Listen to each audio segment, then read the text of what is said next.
All right. Thanks everyone for tuning in. We're doing a quick live Q&A. My name is Justin Riele. For those who don't know me, I'm a part-time pro triathlete, and this is my coach, Lauren Goss. Lauren, why don't you quickly introduce yourself to anyone tuning in who doesn't know you already? My name's Lauren Goss. I am the owner of Black Sheep Endurance Project, our triathlon team.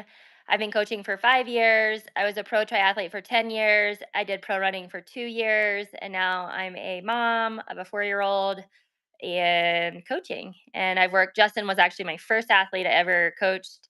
And he still puts up with me every day, still here. Yeah, 6 years now. Is that what it's been? It's like 5 and something, yeah, Five and a yeah. half. No, it is 6 because Hanu is always the anniversary, so it just happened. Yeah, we're on Yeah, year six now we're officially. on year 6. Yeah, yep. So, yeah, I guess we got some questions submitted through Instagram, and, if anybody else has any questions, can you write them below, Justin? Yeah, I think you can just comment in the chat. We'll be Yep, monitoring. And yep, yeah, we're gonna structure it. We're gonna start with the fun stuff, the quick hits, and then we're gonna go into balancing work and training with full-time job in tech and racing in the pro field. And then we're gonna end with some of the deeper dive stuff for those of you who are still hanging out after 20 or 30 minutes, which is gonna be, focusing on how we structure weeks, what intensity we do different sessions at, and all that fun stuff. yep. So the first one, who would win in a half marathon, Justin or Lauren? I think today we would be pretty side by side. At my Yeah. peak, I think I would beat Justin, but today, I think Justin could throw down like a 112. Yeah, I And was I gonna think we say could run that 111. 111, 112. You guys could just stay tuned till February. We're gonna do the Las Vegas rock and roll half marathon. I like So it. even though I say I'm gonna do that every year and I never make it, so maybe this year. Uh, what kind of juice are you using? I'm not using any juice. Spindrift, mostly. Athletic Brewing, a little bit of ketones, a little bit of Never Second, Precision. Yeah. I mean, I know this question's a joke, or at least I hope it's a joke, but yeah, definitely not on the juice. And if you look at my results, I think that pretty much speaks for itself. I've made very, very small incremental improvements across the swim, bike, and run over, a very long time. So no Totally. magic. I think if I go run 109 in my next half marathon off the bike, you can question what juice I'm on, but that ain't happening. But I will say, bringing back to juice, Justin just had this big training camp this weekend, and he was concerned if he should be drinking or not. And like, he definitely let loose and have some beers. And I just think, I reminded him like, you can't be too obsessed. It's all about balance and letting loose sometimes. So you have the occasional beer or two. Yeah, I think I did 27 hours last week and 7 hazy IPAs. So that's the most I've had in a while. Yeah. But it was super fun with the boys in San Diego, and yeah, I've definitely cut back on drinking a lot over the last year since turning pro, and really since being injured. I just feel like it was helping my recovery to stop drinking during big blocks, but got to have fun with it, or you'll just resent the sport. That's at least my mindset. So definitely within moderation, and then I cut myself off like basically after 7 p.m. every night so that I can sleep well.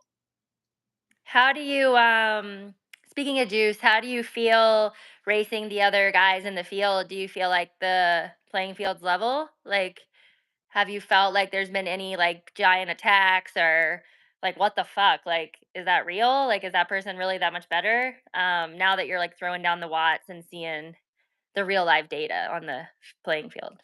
Yeah, I mean, I am of the mindset that like nobody or very, very few people are doping. I think the Colin Chartier thing was a big outlier.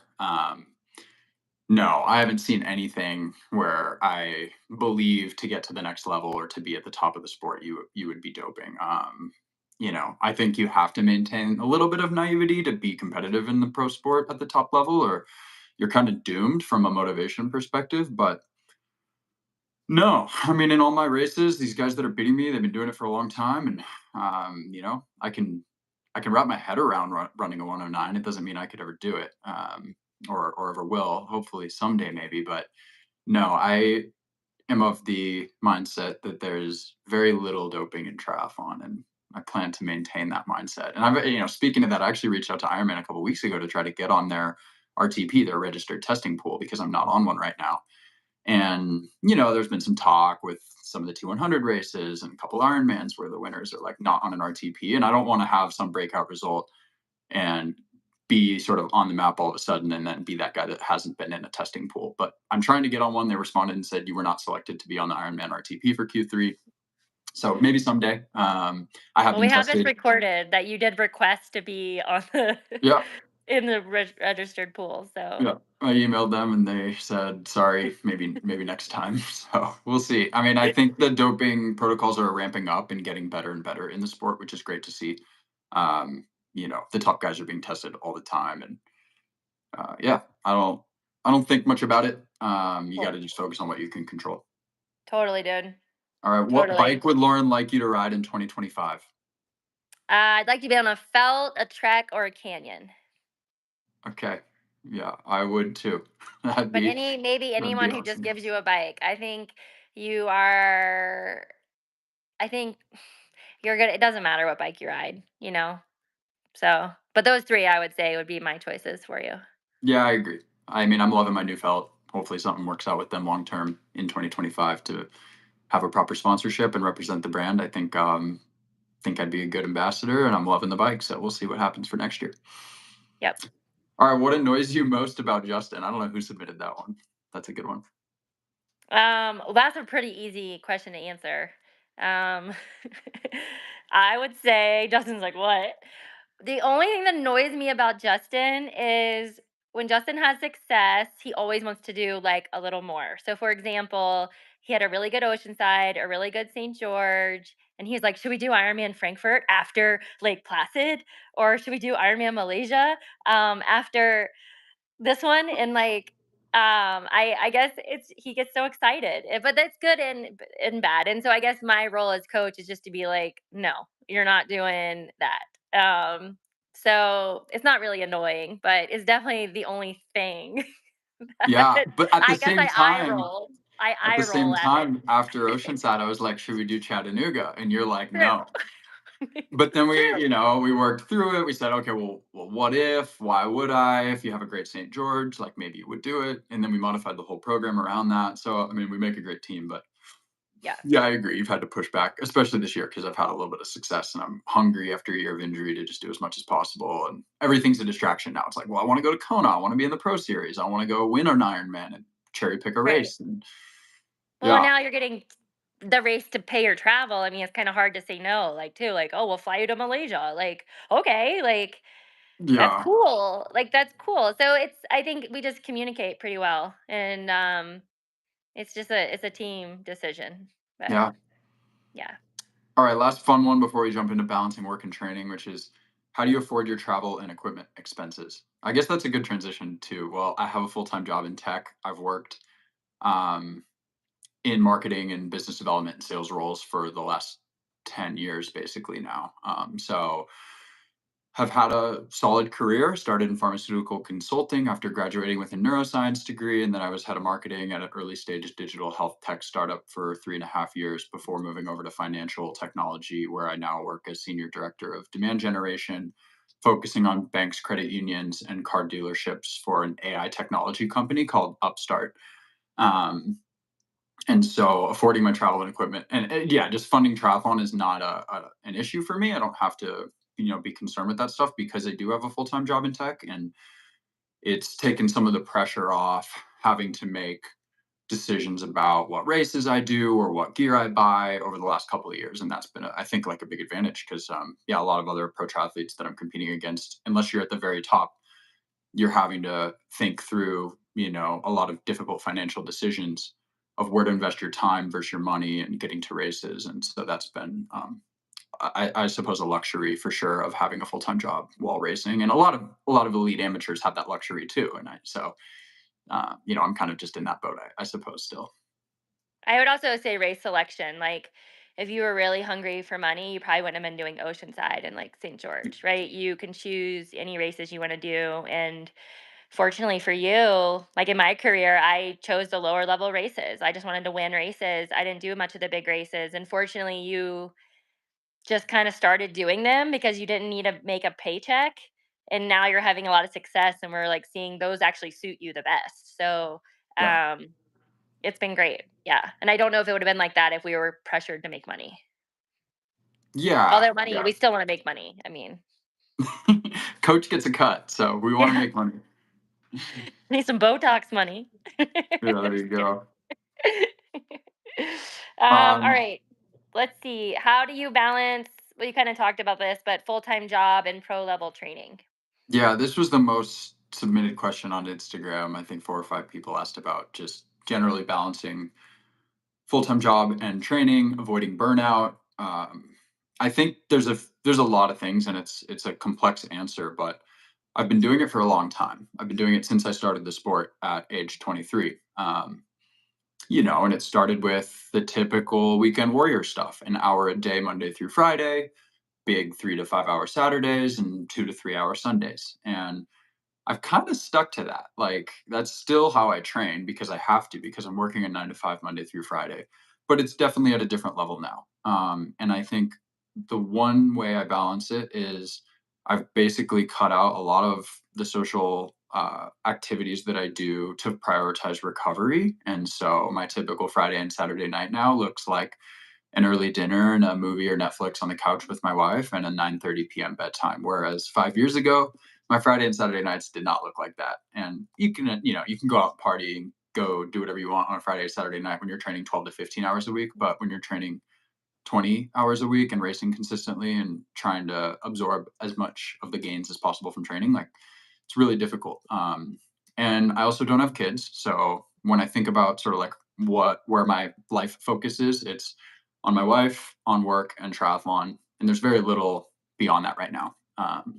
And so it allows me to really focus. I've decided to sort of like go all in on this thing for the last year and a half or so. Um, I think the other thing I do is I block my Google Calendar, to the hour, Monday through Sunday, basically, or Monday through Friday. So I know, we have a weekly rhythm that we follow on a 7-day plan. I know a lot of other different pros are on, say, 4 days hard, 1 day easy, 4 days hard, 1 day easy. But then what happens is, your Saturdays become your Wednesdays, or, and I can't do 5 hour rides on Wednesdays. So we basically just stick to the Monday morning swim, Monday night LT1 ride, and Tuesday morning run, and Tuesday night spin. And so you can see more of that detail in a previous YouTube video I recorded, just basically taking you through a 20-hour weekend in my life of training and working. But I basically do my hard sessions in the morning. I never wake up before 6 a.m., which is huge, I think. And I never go to bed after 9:45 or 10 p.m. So I'm really prioritizing sleep. I also never train after 7 or 7:30 p.m. So I'm basically training every single day between 6 and 8 a.m. and 4:30 to 7:30, and then maybe wrap up work, have dinner, wind down, and go to bed. So that's how I do it. I'm sure there's probably a little more volume I could be doing if I wasn't working full time, but we'll talk about that in a bit. Kind of the trade-offs that I think would take. But I think the other big thing that sort of to address that avoiding burnout question is I train with a great group. I'm doing, I would say, 15 of my 20 hours in a given week with other people, and it's amazing. And it's all levels, people from all different walks of life, both genders, all ages. And we show up to the pool, and everybody does my workout every morning. It's pretty incredible. Tomorrow, everyone is bitching about the workout you gave us, Lauren. It's 3 times 1,500 meters long course, and like Iron Man. we have like 11 people that are showing up, not training for anything, that are all going to go do that workout tomorrow. Like, that's crazy. It's so special, and I'm really grateful for that community here in Henderson. Um, and then I I was do gonna ride the add that. trainers. Yeah. Yeah, I ride the trainer by myself in the afternoons, but that's kind of like my alone time. That's when I listen to triathlon podcasts or watch Lionel's YouTube videos or just listen to music and zone out or wrap up emails. So other than that, yeah, we have a great run group, and then I'm riding with the big strong cyclists usually on the weekends here in Henderson, or I'm on the trainer with my boy Kyle, grinding it out because it's 120 degrees here in Henderson today. Um, so yeah, we'll see. Oh, Kyle commented, "Yeah, I'm not going to that swim." Yeah, he is. I know he's going. I think though, like you're doing that right, that piece, because I coach a lot of people and I see a lot of people training in isolation. And I do think isolation leads to burnout. So yeah, you're giving up that social piece to be a pro. but you're getting it in your training. So your friends are your training partners. So Yeah. it's kind of like you're double dipping. And I don't think you could do this actually if you did everything alone. I don't, it wouldn't No, have been there's no way. sustainable, like there's no fucking way. No Yeah. way. And I So think the attitude and the mental energy that you bring to a workout is critical for executing the workout, absorbing the gains. I don't know. I just think there's like a strong psychological component, not only even in racing and showing up and being a competitor on race day, but also training, like showing up to the training session, like jacked up, being fired up to be there. Like, I cannot wait to crush this session. Like, I know that if I'm not bringing that kind of attitude to a session, that I'm in a hole. And that's a red flag for me. It's like, I don't want to do this today. That's like, I'm probably training too hard.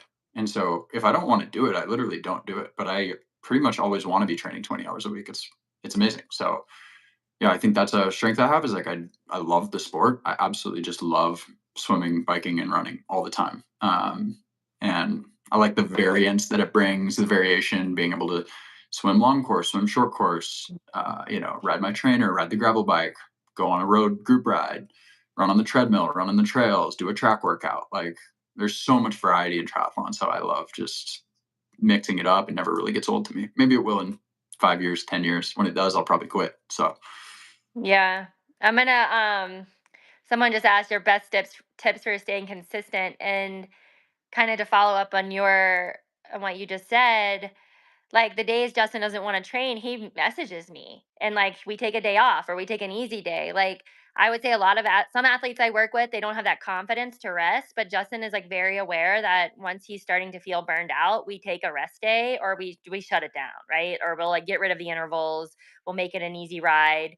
And the way to be consistent is like honoring your body and like really, knowing how you're feeling.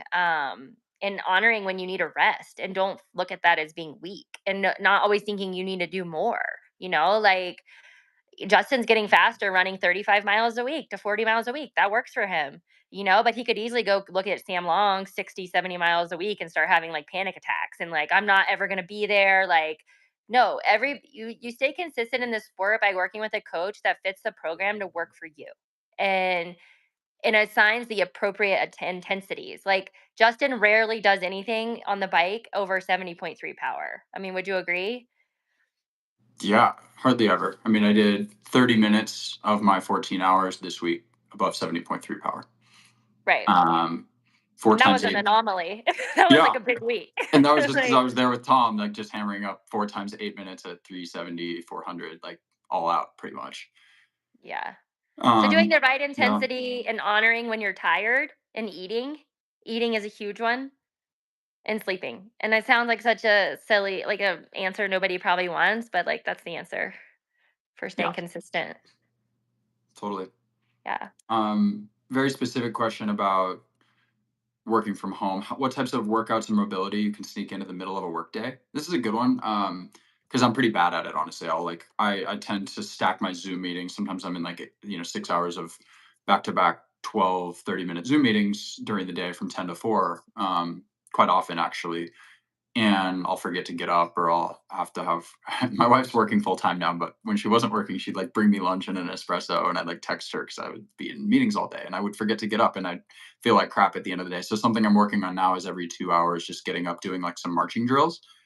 You can look up Farmers March, and that's a large credit to working with a physical therapist last year, Chris Johnson, based out of Seattle, that helped me with some mobility stuff and just basically staying active, doing some hip and glute activations throughout the day. So I'd recommend those. I think clamshell is just activating your outer glutes, which is a muscle you like, sometimes don't activate when you're just running and cycling all the time. And that, I think, long term led to my hip issue that I had last year with the stress fracture. But yeah, I think just getting up and moving throughout the day is great. And then yeah, if you have an easy run or a break from meetings, like sneak that in during the day for sure. I try to do that, but like I said, most of my trainings before and after work most days. Another question is recovery, sleep, and tips to manage stress and work. Sleep's tough. I mean, I'm a great sleeper. I'm very lucky. I think like genetically lucky, but I've averaged 8 hours and 25 minutes this year of sleep per night, which is like pretty crazy. Um, and I have like really high REM sleep and deep sleep. I was comparing it with my buddy Kyle the other day. He's like, "That's crazy that you have 2 hours of REM sleep every night," but it's just how I sleep. I'm out like a light, and That's nice. I do take melatonin a lot of nights, and magnesium, pillar performance, I think helps a bit. But other than that, it's like when you're training hard, you're feeling correctly, and you're stressed out at work, like falling asleep is the best part of the day sometimes. But I will say there's a lot of people that do struggle with sleep, and I was one of those people when I was racing, and then it's not something that can be overlooked, unfortunately. Like if anyone watching, like you're bad at sleep, like you have a bad night of sleep, you probably shouldn't do that key run workout the next day, right? If you didn't get any sleep. And that's sucks. But like you gotta call a spade a spade. Like so if you're a bad sleeper, again, you gotta honor that. And on bad nights of sleep, you need to adjust your training. Yeah, I If you think don't want to get injured. that's a great point, Lauren, because there's a couple times now where we've learned over the last couple years with my week-long work trips that I have every, at one point it was every month, now it's more like every 90 days.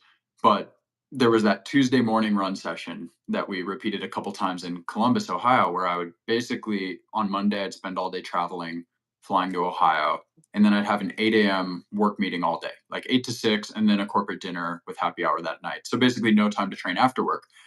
So it'd be like, oh, what session are we going to do on Tuesday? It'd be an early morning run. Well, I'd have to wake up at 5 a.m. Columbus time, which feels like 2 a.m. Vegas time.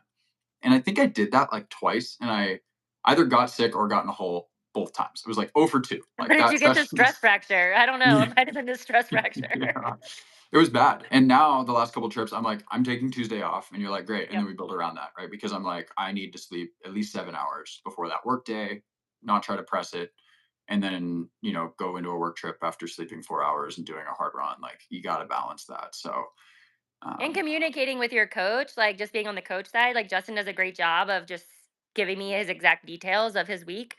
Exactly. I have the red eye or I have the late night flight. I'm going to get 6 hours of sleep because the more you communicate with your coach, they can prescribe these workouts with the right intention. And I do feel a lot of people don't.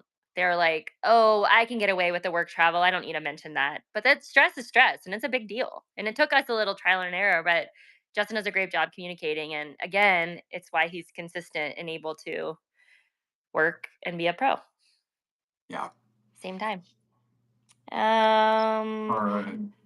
what boxes would you need to check for feeling okay to leave your 9 to 5 to become a full-time pro? What boxes would I need to check? I mean, that's interesting. The example saved from the person, suggested from this person who asked the question, said like, is it money saved? Is it number of followers? Is it sponsorship? Like, I don't think it's any of those things. I think it's probably performance based.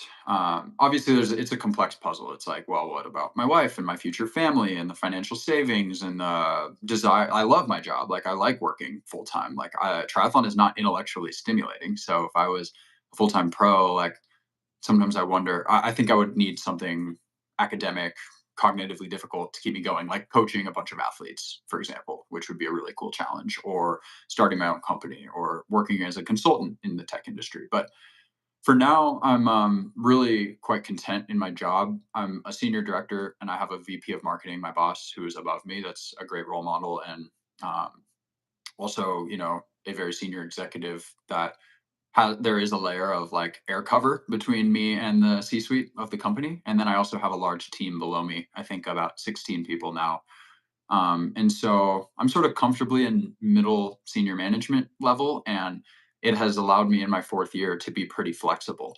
And that doesn't mean I don't work, very hard all the time, but I am um, able to set my own schedule, take flexible time off for races, and my team and leadership has been super supportive. I've taken a lot of time off this year. I went on a honeymoon to Patagonia. I've raced Oceanside, St. George, Chattanooga, Mont Tremblant, now Lake Placid. I'm going to go to New Zealand. I just took a day off for San Diego training camp. So when all of that is possible, plus I'm still getting better and making tech money, like I don't know why in my right mind I would say, "Oh, the grass is always greener." Like it's really easy to think, well, if I just didn't have to work, I'd be able to train way more. And I'm just not sure that's true. Um, I think there would be a layer of pressure I would put on myself. There'd be expectations I was placing on myself to perform and be at the top level in the sport. And then there might have to be a focus on making money in the sport, getting sponsorships, where that's a nice to have right now, not a must have for me. Um, and I think my wife might resent triathlon a bit more than she probably already does a little bit, where it's such a huge part of our lives. And I mean, when we met, I was 185 pounds and I was, I couldn't run a 7-minute mile. So when we met and fell in love and had our whole story, I had just done my first triathlon. She did not think she was going to be married to a professional triathlete. And so she loves it and she's like my number one supporter. And there's no way I could do this without her. But at the same time, I definitely feel like, well, I kind of owe it to her and our future kids to like keep working, like instead of just like, I just think I am you know, I think it's just such a great idea to just train full time because I can make 40, 50 grand in triathlon. There's way less money in the sport than I think people realize and that I thought there was a year or two ago. Like I'm ranked 60 something now in the world. And I always thought like, oh, well, when you get in the top 100, you just make it as a pro and you just like the sponsorship deals start rolling in and you're making so much money on prize purses. It's like, no, I basically break even on my races now and I might make a little bit of side cash on sponsorships next year. That would be nice, but it certainly isn't going to pay our mortgage or fund our lifestyle to move back to the Bay Area where my family is or anything like that. So you never say never because I would also ask you, Lauren, like, what do you think if I said, hey, I've got a bunch of money saved, I want to go full time, what would you say and why would you be like, oh yeah, that makes sense for X period of time? I wouldn't encourage it at this moment. I mean, because you're getting better. And again, I've also been in the elite level, and I raced both as a triathlete, only triathlon, and then when I did running, I was also working and a mom, and I had so much more success in running than I did triathlon because the pressure was off. Like the pressure as a pro, if you're just racing, it's so hard to like stand on that start line. It's not even the financial return. It's the self-worth. Like if I have a bad race, I am bad. I am not worthy because you have nothing else to kind of fall back on. And so for Justin, like if he has a bad race, he's crushing his work. Like he's crushing being a husband. He's still got his training buddies. He's still got his connections with other people. And I think when you put everything into one thing, racing professionally, you got a lot to lose.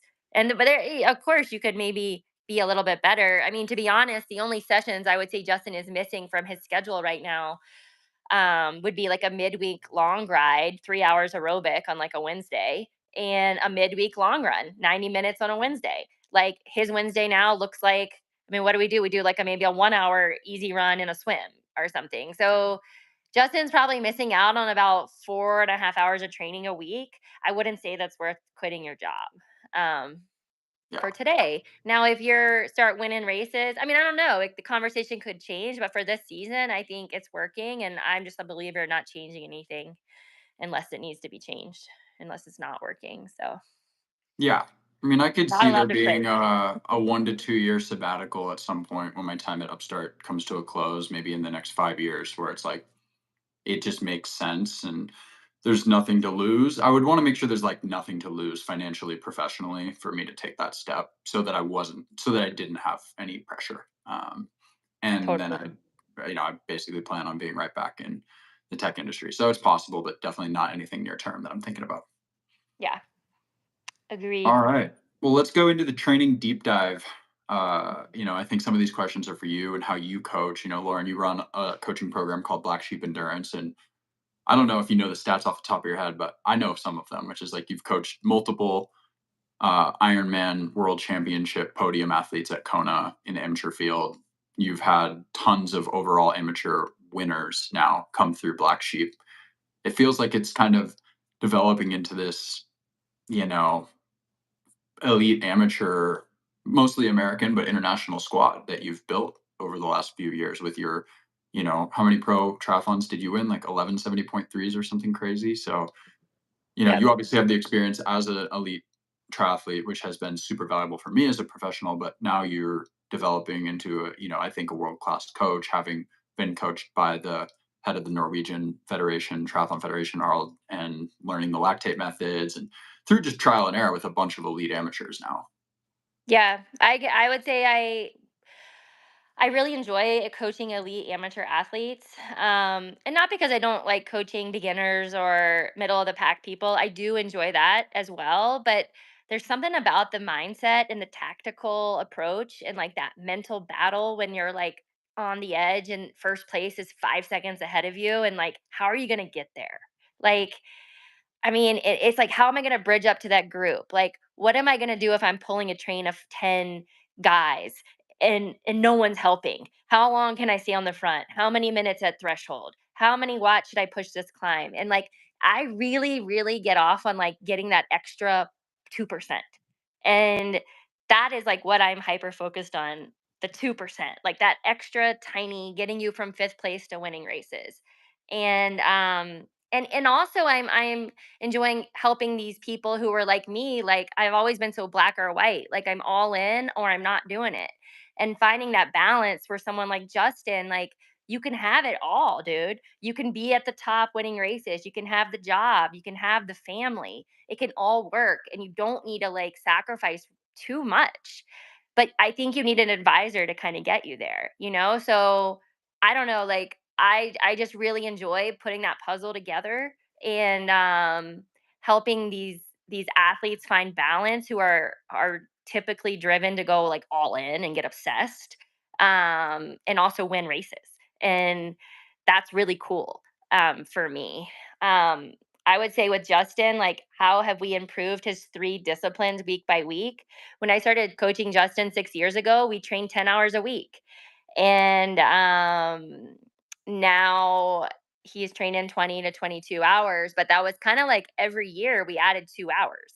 He didn't do this big jump. And so, I mean, again, these answers aren't sexy. Like 2 years ago, his swims were 4K. The last 2 years, his swims have been 5K every single swim, maybe six. Like, and we're just adding a little bit at a time, a little bit at a time. And now we're really focused on Justin's running and getting him to run maybe 45 to 50 miles a week. And I think once we can get there, we're going to be seeing a lot of fireworks and like a lot of top three places for Justin, because I see Justin's data, like he should be running 115s. We just don't have the volume because we're just trying to stay healthy. And for us, that's more important to stay healthy than to be walking the line of like intensity, intensity, intensity. So again, like it just requires a lot of patience. And unfortunately, um, the types of people doing triathlon kind of want that instant success, but it just takes a lot of work and patience. Would you agree, Justin? Yeah, yeah, 100%. And I mean, I think I can finally say this a year and a half later, but going through the hip stress fracture injury was a blessing. Like, it's like really cliche, and nobody who's injured actually wants to hear that. Like, you'll come out stronger on the other side and you'll be smarter after this. But like, it's true. Like, I'm more cautious now. When I have any kind of small pain flare up, I shut it down because 2 days off is a hell of a lot better than 4 months off on crutches, you know? And so, knock on wood, I might have another serious injury in the next few years as a triathlete. Like, we are pushing the limit. We're trying to get to the next level on the run. But, and that doesn't happen by just doing what I'm doing, probably. I think I do need to find the small, stepwise incremental gains in the volume and the intensity and the consistency. But I'm I've learned the patience required to stay healthy and compete, and you have to be patient to see success in this sport. I think we just got a question from Jacob here in the chat. Like, did I come from an endurance background? I would say no, generally, but I grew up playing lots of sports. I played high school water polo at a pretty good level, and I swam recreationally from age 5 to 12. But yeah, when you look at my results, hopefully I can inspire some people with this because my first 70.3 was 5 hours and 39 minutes. And then the next year I was around 5 hours. And then the next year I was around 440. And then I was 430, 420, 410. So very gradual. I didn't come from a swimming background. My first 70.3 swim was 30 minutes, but I did have good feel for the water because I played water polo. And I think I swim with a lot of guys that beat me in the pool, but I can hang in open water because I think I just have like the strength endurance and good savviness in open water, I suppose. But um, yeah, you can get there. You just have to be really patient. You probably can't get there in 3 years or even 4 years, Yeah. but five, well, that's what I did. It's possible for sure with like a lot of hard work and commitment and a great coach. Yeah, and I mean, same. Like, I stopped swimming at the age of 15. I didn't do any sports until I was 20 years old, and I ran a 2:27 marathon, and I didn't run in high school or college. So, yes, you can get there. It just takes patience, guidance, and you gotta want it, and you gotta love it, you know? You Yeah, gotta you love have it. to love it. You have to absolutely love it. I think it's the number one ingredient. Yeah, yeah. And then one of this question, how does our coach athlete relationship work? Justin and I just communicate really well. Fortunately, like our personalities are very compatible. We know when to be serious and we know when we can talk shit to each other. We look, Justin's in the middle of a treadmill session. Hey, I have 60 seconds rest. Do you want me to stand? Do you want me to jog? I mean, I'm on call on my phone getting back to him. Like his success is really important to me and I take it very seriously. But also, I tell all of my athletes this. The more you put in as an athlete, the more you get out of me as a coach. And that probably applies to a lot of coaches. And Justin's communication is just amazing. Like, I don't have to ask him when he's traveling, like, what's your schedule? What's your work schedule? Like he sets that up and he communicates to me again, like he was saying earlier, like he has a niggle, he tells me we shut it down immediately. Like freeze the plan and figure it out, solve the problem, get treatment, get a massage, get cupping, get dry needling, and then we get back into the program and we take it conservatively. And he trusts me though. Like Justin really trusts me.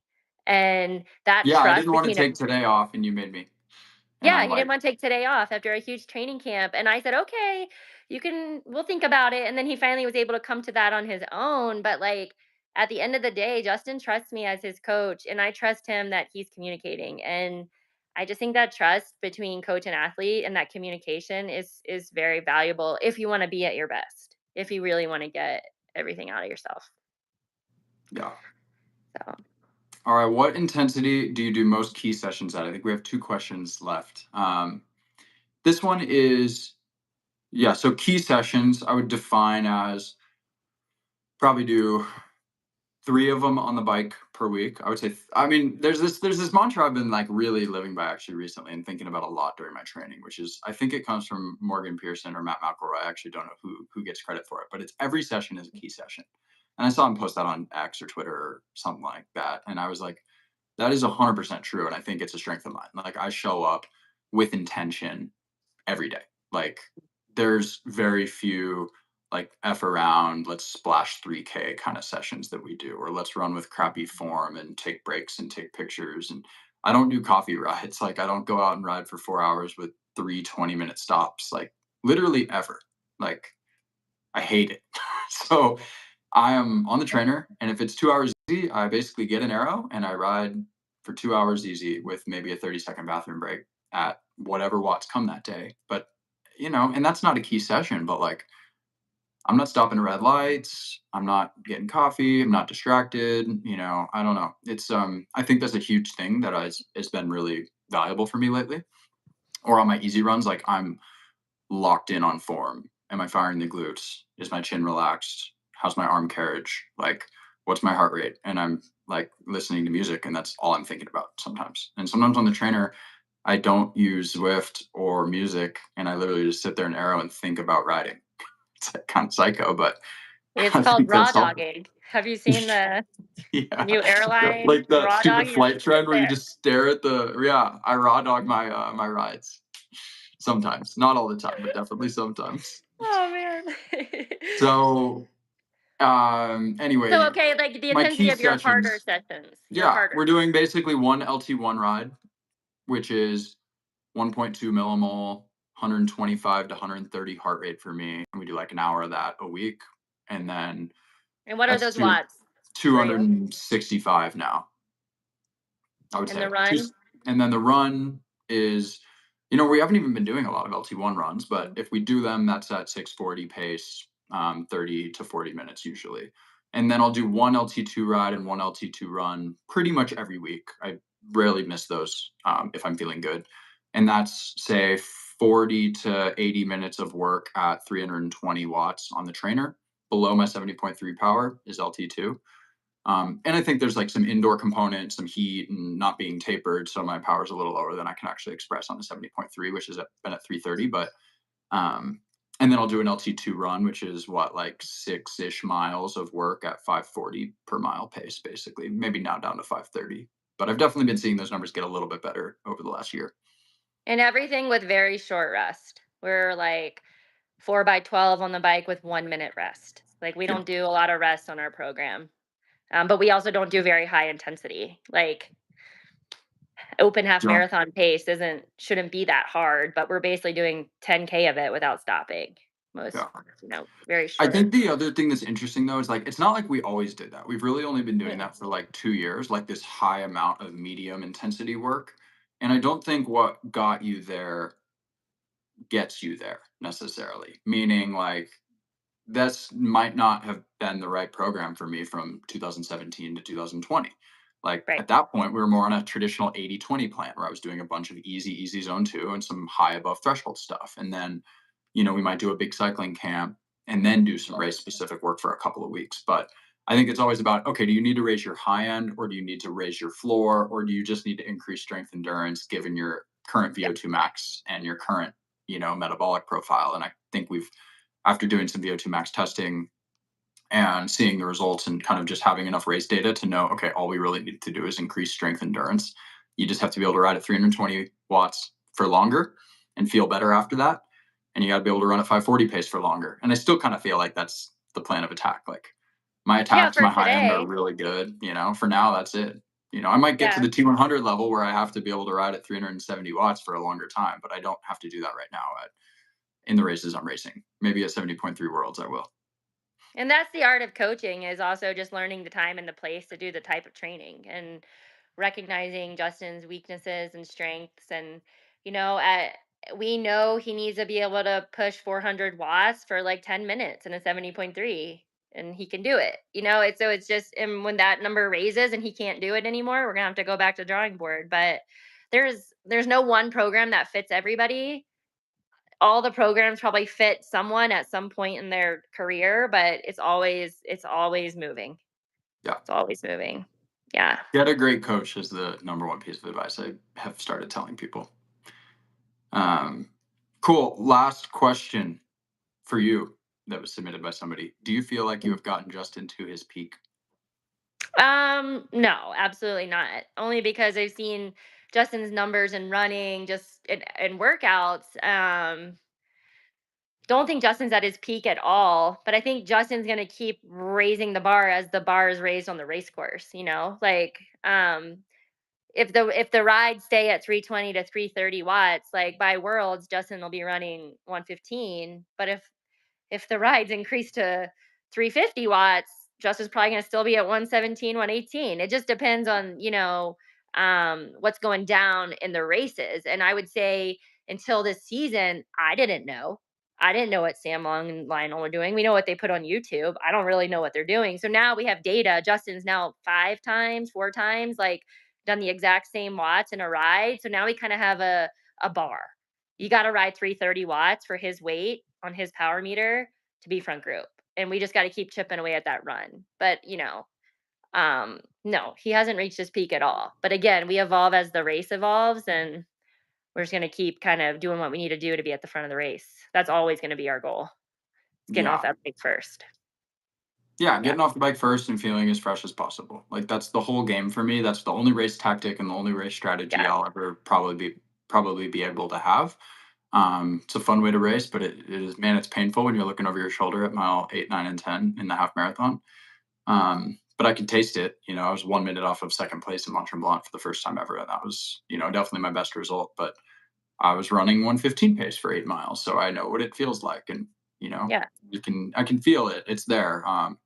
It's always hard to wrap your head around. Like, will I ever run 111 or 112, or will I ever top 10 at Kona? Like, I don't know. Like, probably not. But if you asked me 2 years ago, will you ever be riding 330 watts with Lionel in a pro race? I would have said no. So I don't I mean, think you you were have to riding have what this then? 305s and winning 300 amateur watts. Yeah. races? In Yeah. 2022, I rode 300 watts in Santa Cruz and Coeur d'Alene, I think I rode like 295. So yeah, I was at the front of the amateur races, I was riding about 300 normalized watts. And now that's In 330 Kona. 2 years later. Kona, I rode 270 to make the amateur podium. And what are you shooting for at Placid? Whatever the race requires, right? Good answer. Like when Lionel comes by me at Lake Placid, I'm going. Like that's my only ticket to a Kona slot is get off the bike with the front guys and hang on for life. And I'd like to ride 290 to 300 watts normalized. I think that's probably what the front group will take. You know, I'll get Yeah, off. Hopefully, I make the front swim. I'm riding with Marquardt, Braden Curry, some of the other top swimmers. There's no doubt in my mind that Trevor Foley and Lionel are both going to catch that group or die trying, and they will. They will catch, and then the ride really starts. And at that point, it's going to be hang on for life with those guys, and then hopefully, I haven't burned enough matches to be able to run my first decent marathon off of a bike because I've only done 4 Ironmans. It's been 2 years. I've never done a pro Ironman. So doing those tactics on the bike that I've been doing in a 70.3 is a much scarier prospect in a full distance race. Like yeah, you can get away with it in 70.3. I'll ride 3 minutes at 400 and something watts and be like, oh, whatever. I only have to run a half marathon. But you do that like over and over in an Ironman, like you are freaking walking. So I'm a little yeah, bit nervous about that, but I know that's the risk I'm taking because my goal has always been for this race to give myself a chance at a Kona slot. It's not about top 10. It's not about money. It's about trying to grab that fourth Kona slot. So and seeing if Justin likes the iron distance, because we don't know the season after Lake Placid. We have 3 different avenues we'll take depending on the result. So we're kinda just going into this being curious, and we have an idea of what he can ride and hold and an idea of what he can run, and he did a really big session this weekend to kinda validate that, and we're just gonna go. I told another guy I coach, George Hoffman, he's doing his first amateur Ironman, and I'm like, dude, like, it's not many times in your life you get to do something for the first time, like, especially in being good at it. Like, I could go play pickleball and suck the first time, but like, I'm like, yeah, so just Justin's first pro race in an Ironman. Like, of course we want to go to Kona and do great, but like, if we don't, he's a phenomenal 70.3 athlete. We have a lot of other options, so we're kind of just being curious and just seeing what happens. No pressure. Yeah. awesome. All right, well, let's Cool. wrap up and hit a couple of these last questions that just came in on chat. How much faster do you think you'd be without working full time? I think that person probably joined late, so check out the recording of this video. I talk a lot about balancing work and training.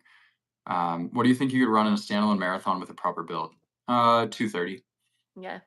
I ran 237, 236 2 years ago with no build. So I think 230 would be probably could do that in a couple months.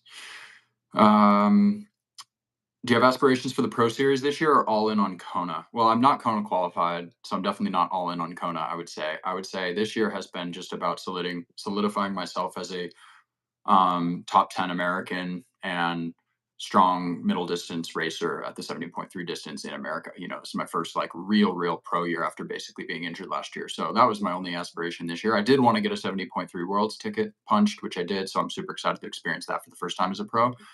And then with the success, I've said, okay, I'm gonna just throw my hat in the ring for Kona because if I don't now, I'll probably regret it because I got to wait 2 more years. And I do think racing Kona at some point as a professional is a goal of mine. It's sort of like is the like man, if I could do that, I would retire happy from the sport and like just to experience that once as a professional would be pretty amazing. I look at it as like the Olympics for long distance triathlon. So it would be really cool if it happens at Placid, but I'm not putting pressure on myself. It would just be like a crazy cherry on top of an already very on top of a season that I'm already super grateful for and proud of. Yeah. For the Pro Series, no, I'm ranked in the top 10 for the Pro Series, so I've probably locked in my top 50 slot. But racing for the top 10 in the Pro Series would require you to do 3 full Ironmans. And coach has told me you are not going to Lake Placid and then Germany and Kona. First of all, I'd have to do really well at Placid, get the Kona slot, and then decide, oh yeah, like let's not build for Kona, let's go to Germany instead. Like it's a It's recipe for an reckless. injury and yeah, it's a recipe for an injury and a disappointment. And basically, if I qualify for Kona at Placid, I will just shut it down and do a proper Kona build and try to do really well there. And then I'm I'll shut sure it though down if and he do gets this the year. Kona spot at Placid, I will get the text. Well, look at these flights to Germany. You want to go?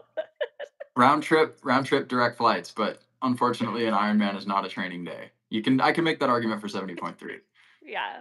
Not this year in the Pro Series. Maybe once we can get injury free for a while. And I do have an idea. Let me know what you think of this. If I don't get the Kona slot at Placid, but it goes decently well, I think I could do 70.3 Wisconsin in the Michigan, lead in, or Michigan, Michigan, 70.3 Michigan in the lead in to Ironman Chattanooga, we could do which that. which is 2 weeks before Chattanooga. We could do that. And Kona?